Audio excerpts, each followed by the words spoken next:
Saudara, 2 kali unjuk rasa di depan gedung DPR berlangsung ricuh. Sikap DPR dalam menjawab kritikan publik dipertanyakan karena terkesan tak sensitif. Kita akan bahas ini bersama dengan Direktur Eksekutif Parameter Politik Adi Praitno yang sudah hadir di studio. Selamat malam Mas Adi. Malam Friska. Kita sambil melihat ya, ini adalah kondisi terkini di Jalan Asia Afrika Jakarta. Polisi saat ini mulai membubarkan massa tadi dari arah kawasan Senayan di depan gedung DPR MPR RI menuju ke kawasan Asia Afrika. Massa dibubarkan sudah lewat dari pukul 18 waktu Indonesia Barat. Tadi juga sempat ada barang yang dibakar di area ini sehingga polisi menghindari terjadinya kericuhan di area ini. Ada lemparan barang-barang yang dilakukan oleh pengunjuk rasa sehingga sebagai antisipasi polisi saat ini juga kita lihat mengeluarkan water cannon ke arah pengunjuk rasa. Karena massa ini tidak hanya datang dari arah Senayan menuju ke Asia Afrika, tapi juga sebaliknya dari Asia Afrika tadi di depan Gerbang Pemuda menuju ke depan Hotel Mulia Jakarta. Ini adalah visual yang diambil terbaru langsung oleh jurnalis Kompas TV Jona Hamonangan dan Bondan Wicaksono. Pengunjuk rasa sejak sore hari tadi kita sama-sama melihat sudah selesai mengutarakan aspirasinya di depan gedung DPR MPR, namun sayangnya terjadi kericuhan di depan gedung DPR di kawasan Senayan maupun di Jalan Asia Afrika. Ada juga kita lihat tadi di sejumlah titik di Pejompongan dan juga kawasan Selipi. Artinya saat ini konsentrasi massa sudah terbelah, ada di kawasan Senayan, lalu Asia Afrika dan juga daerah sekitarnya. Kita dengarkan dulu di lapangan proses pembubaran massa ini.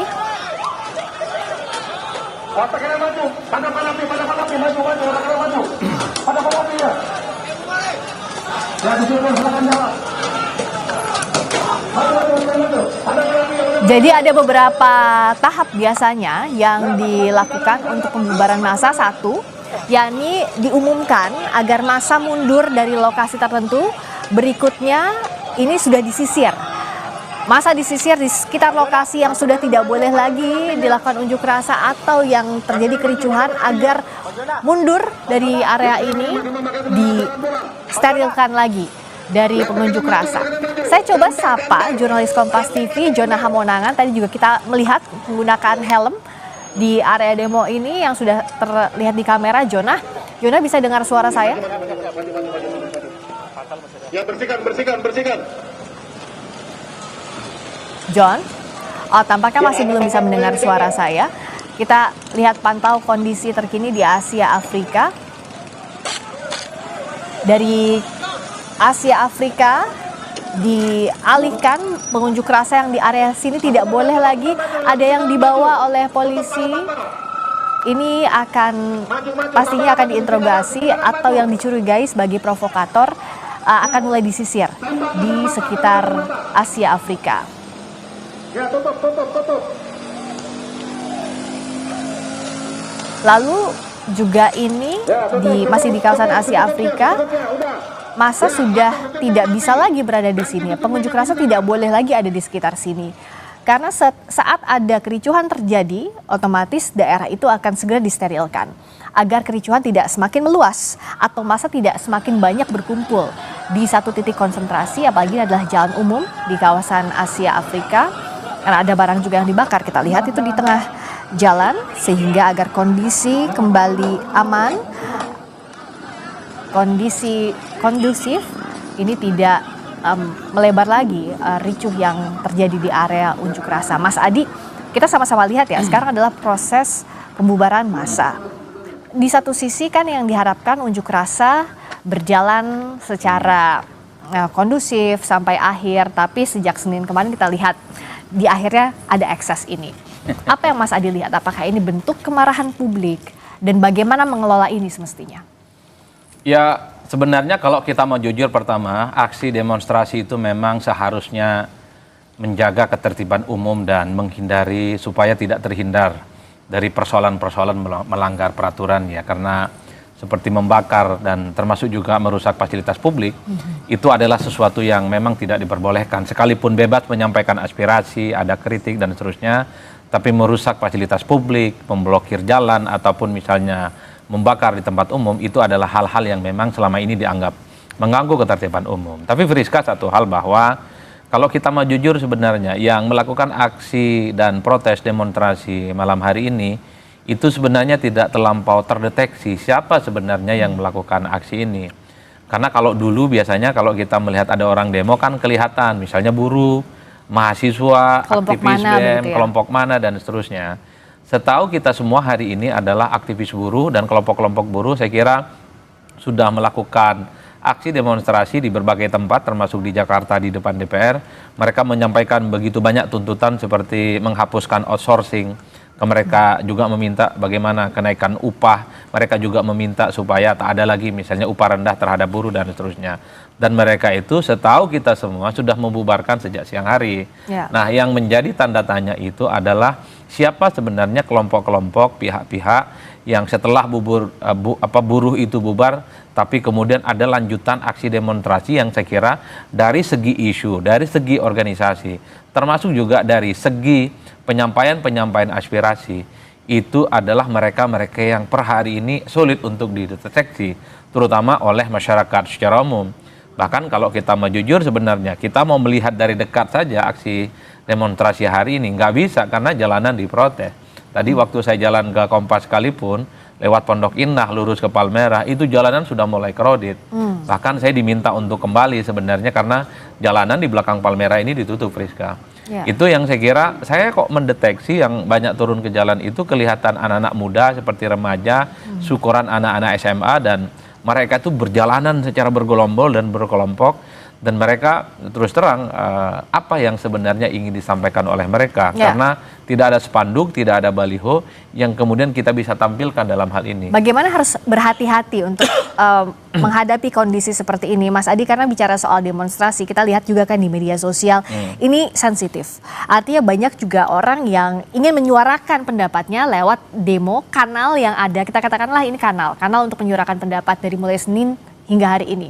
Tapi juga harus diantisipasi jikalau ada kericuhan yang memang isi pengunjuk rasanya misalnya tidak terdeteksi tadi. Apa yang bisa dilakukan? Kalau saya sebenarnya jujur ya, ajakan demo sebenarnya masih diperbolehkan dalam konteks apapun sepanjang demonstrasinya itu disampaikan dengan cara-cara baik dan damai ya. Bukankah demonstrasi itu bukan sekali jadi apa yang dituntutkan itu harus didengarkan oleh pemerintah ataupun DPR.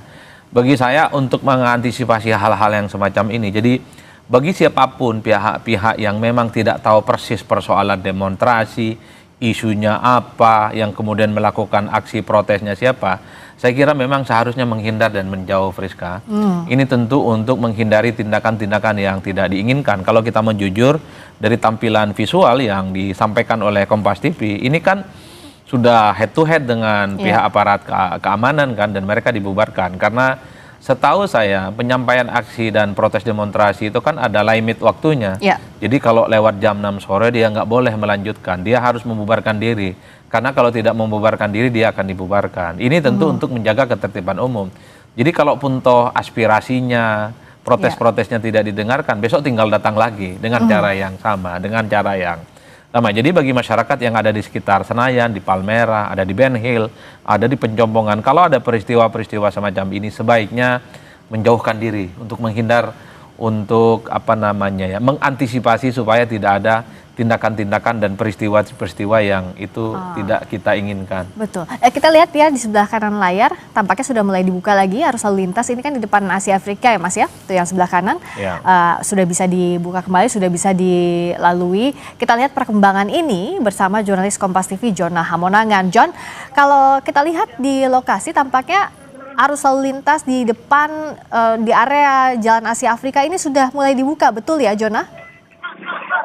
Jalan Asia Afrika khususnya mengarah ke Jalan Sudirman ini sudah mulai dibuka. Jadi kalau kita lihat ini arus lalu lintas sudah mulai normal kembali. Memang kalau kita lihat ini sangat padat dikarenakan imbas dari kendaraan yang cukup ragu untuk bisa jalan khususnya melintas, tapi karena dari petugas kepolisian sudah memberikan izin atau permit, akhirnya sekarang akses sudah mulai kembali. Nah, Kalau kita petakan sekarang terkait dengan di mana posisi massa, ini memang posisi massa ini sudah bisa katakan berbaur ya dengan kerumunan. Jadi posisi mereka itu kurang lebih ada di sekitar arah Fairmont ataupun di arah Pasupaya.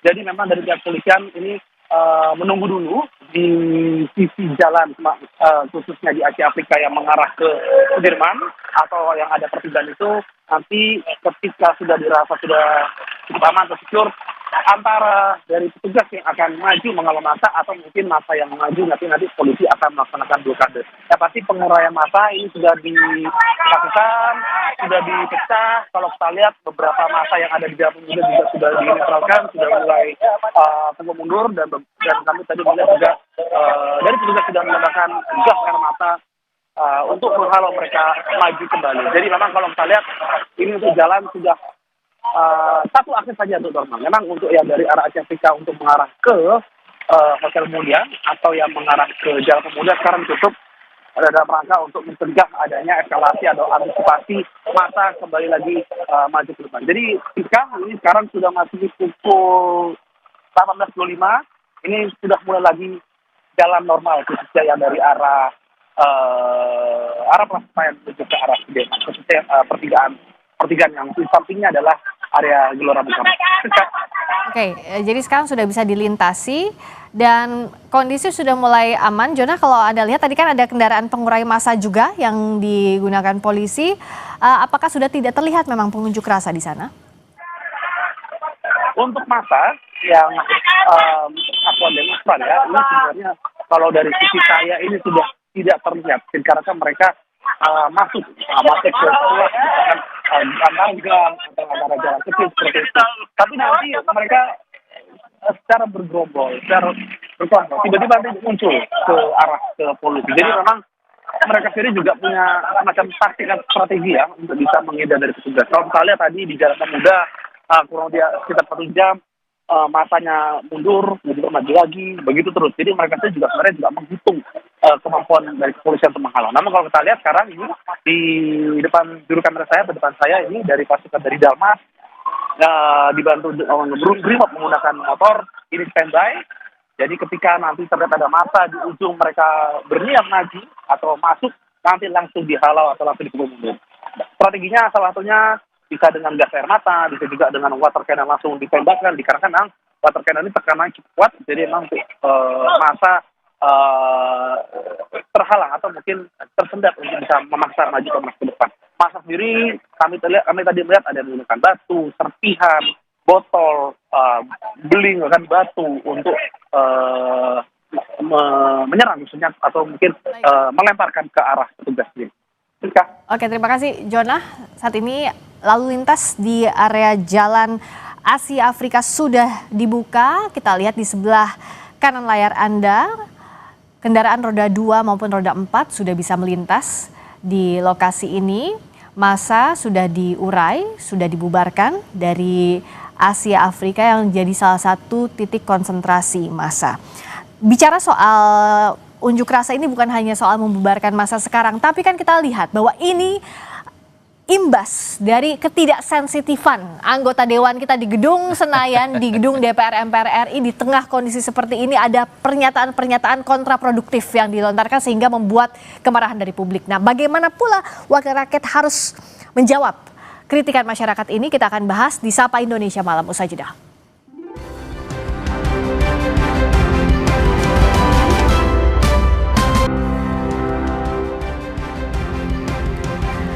Masih bersama kami di Sapa Indonesia Malam, kita akan bahas suara publik yang mengkritisi anggota DPR RI dalam unjuk rasa di depan gedung DPR MPR, salah satunya soal tunjangan yang dinilai fantastis, bersama dengan anggota Komisi 2 DPR RI Ahmad Doli Kurnia dan juga Direktur Eksekutif Parameter Politik Adi Praitno. Mas Adi masih gabung ya, selamat malam, thank you. Lalu juga ada Bung Doli. Ya, kalau dari DPR sebenarnya bagaimana sih menanggapi unjuk rasa Senin kemarin, lalu juga hari ini tuntutannya kan salah satunya menilai tunjangannya dinilai terlalu besar yang didapatkan DPR. Bagaimana DPR menjawab ini secara clear agar tuntutan publik tidak menjadi bola liar dan bisa dijawab secara gamblang? Pertama, kami tentu tetap memberikan apresiasi ya dan penghargaan kepada setiap anggota masyarakat dari kelompok manapun yang menyampaikan aspirasinya ke DPR ya. Karena itu DPR itu kan rumahnya rakyat, jadi kalau misalnya ada rakyat yang menyampaikan aspirasinya, pandangannya, mau bentuknya apa, mau kritik, mau marah-marah, asal tertib, tentu kami harus menerimanya dengan tangan terbuka. Nah yang kedua, saya juga kemarin sudah sampaikan, kami juga, saya lah paling tidak, mungkin bisa jadi mengataskan nama teman-teman juga. Mohon maaf kalau misalnya selama ini masyarakat menilai ada pernyataan, terus kemudian sikap, tindak tanduk yang belum bisa diterima oleh masyarakat secara luas gitu. Ya. Tapi tentu kami juga berkeinginan, kami berkomitmen untuk tetap selalu bekerja sebagai wakil rakyat secara sungguh-sungguh untuk kepentingan rakyat yang utama gitu. Nah soal kritik itu tadi soal tunjangan kan kami sudah menjelaskan juga beberapa kali baik oleh pimpinan DPR maupun juga bisa dapat data dari Sekretariat Jenderal.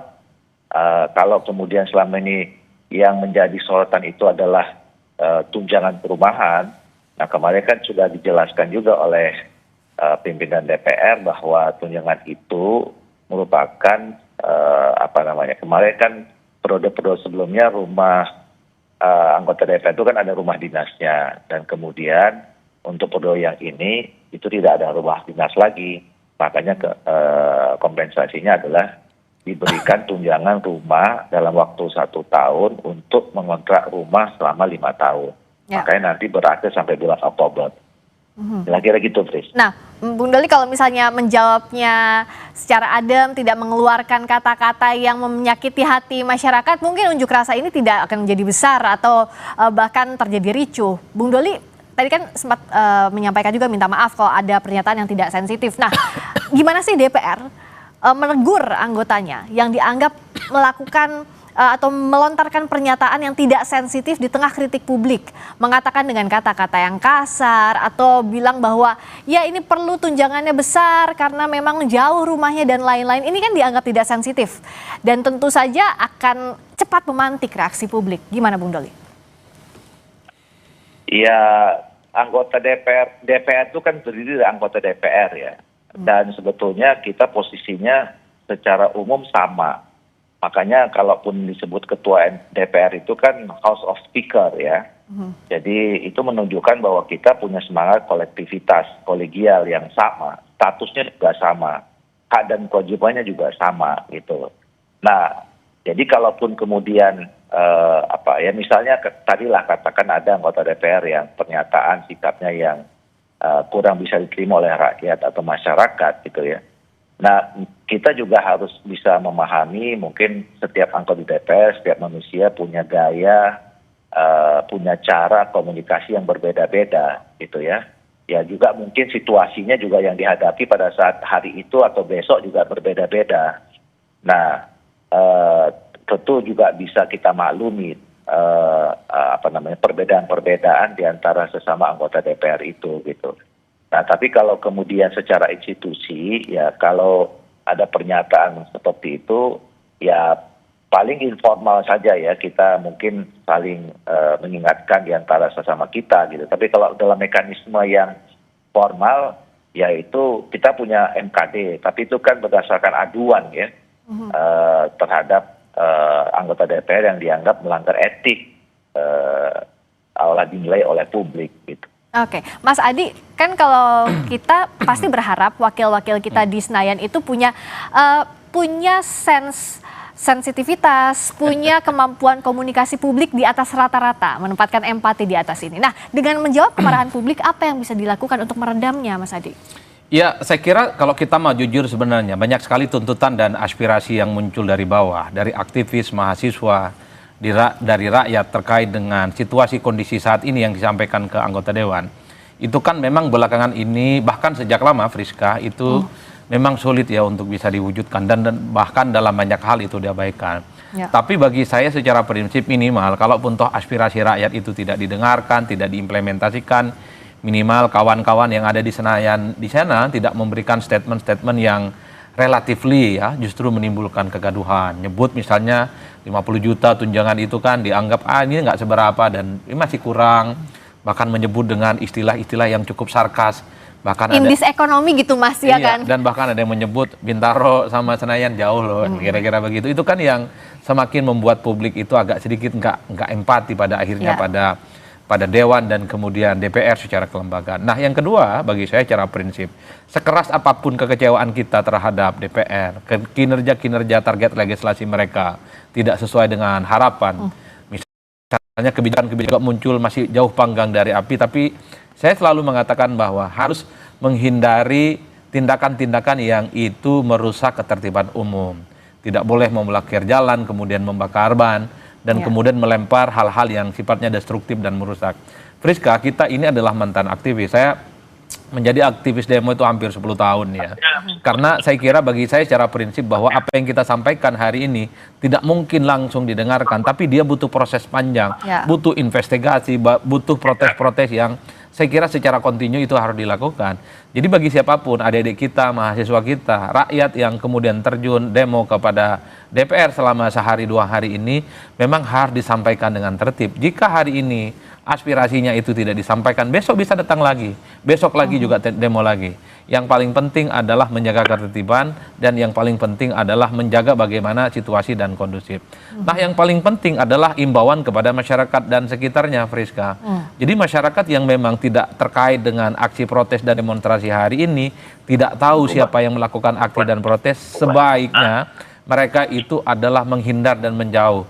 Tentu untuk mengantisipasi supaya tidak ada tindakan-tindakan yang itu berpotensi justru misalnya menimbulkan kegaduhan dan kerusuhan. Itulah yang saya kira sebagai antisipasi awal supaya tindakan-tindakan yang tidak diinginkan, hal-hal yang kemudian di luar jangkauan itu bisa dihindari. Karena apapun judulnya, biasanya yang melakukan aksi demonstrasi semacam ini satu sama yang lain sudah saling kenal, mereka itu satu kelompok, mereka itu satu grup sehingga mereka melakukan protes jalanan. Sementara masyarakat yang tidak tahu siapa yang melakukan aksi, siapa yang melakukan protes, sebisa mungkin menghindar dan menjauh supaya ini kan sebagai langkah antisipatif sebenarnya, menghindari hal-hal yang tidak diinginkan.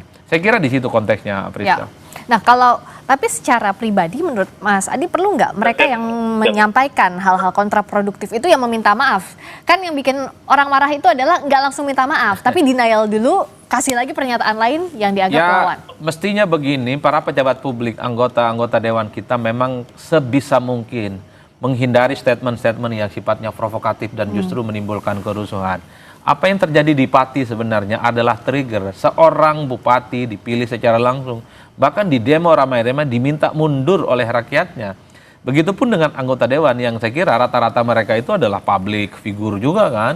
Mereka medsosnya, followernya banyak, sering tampil di media, dan saya kira engagementnya di level publik juga luar biasa. Jadi sekali mereka memberikan pernyataan-pernyataan apapun sebisa mungkin harus soft, harus lunak. Bukankah member of parliament, bukankah anggota Dewan itu adalah mereka yang memang ya daya pendengarannya tebal, tidak tipis, dan kemudian sangat responsif dengan situasi yang berkembang. Nah kalau setiap anggota Dewan seperti Bang Doli nyaman minta maaf, kan kira-kira begitu kan, kemudian bahwa aspirasi akan ditampung, saya kira eskalasi dan resistensi dari penentakan publik ya tidak akan se-ekstrim seperti apa yang terjadi pada hari ini.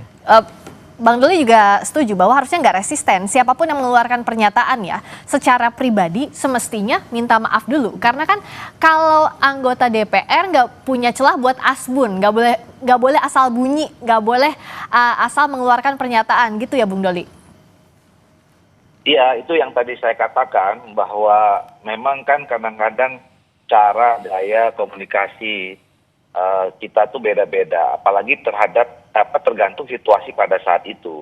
Nah itu yang saya katakan tadi, mungkin masyarakatnya tidak tahu situasi apa yang sedang dihadapi, makanya ya saya tadi atas nama teman-teman mohon maaf kalau ada pernyataan yang berkenan, dan tentu kami akan perbaiki itu ya bersama anggota dan secara institusi. Saya kira ya ini menjadi pelajaran lah ya buat kami supaya ya yang namanya rakyat itu kan mereka yang berdaulat ya, kita Ya. ini kan wakilnya mereka gitu. Tentu kalau mereka menyampaikan sesuatu ya harus kita dengar, mereka minta sesuatu harus kita perjuangkan Ya. gitu. Oke, Nah, Bang Doli, itu izin yang ya. harusnya dilakukan. Oke, Bang Doli, nanti kita lanjut dulu sebentar. Saya mohon waktu karena kita akan lihat ini situasi terkini di depan Jalan Asia Afrika. Kalau tadi kita sempat lihat polisi sudah membubarkan massa, sudah mengurai massa dari Jalan Asia Afrika menuju ke area Sudirman, lalu juga di depan kawasan Senayan DPR RI, gedung DPR RI. Tapi tampaknya sekarang ada ricuh yang kembali terjadi di sini. Saat polisi mengurai massa, coba membubarkan massa, karena tadi saat jalan ini sempat dibuka bahkan di dua arah, dari arah Asia Afrika menuju ke Sudirman maupun sebaliknya. Tadi sempat kita melihat kendaraan roda 2, roda 4 sudah bisa melintas. Sekarang ditutup kembali karena kita lihat tampaknya ada ricuh yang terjadi dan penguraian massanya juga sekarang semakin intens dilakukan agar lalu lintas ini bisa secara normal digunakan kembali oleh para pengguna jalan. Sudah lewat 43 menit waktu ya dari waktu yang ditentukan, maksimal pukul 18 waktu Indonesia Barat untuk melakukan unjuk rasa, sehingga penguraian massa harus dilakukan saat ini. Kita akan jeda dulu sejenak. Sapa Indonesia Malam, Kompas TV masih akan mengupdate informasi terkini dari unjuk rasa di area gedung DPR RI.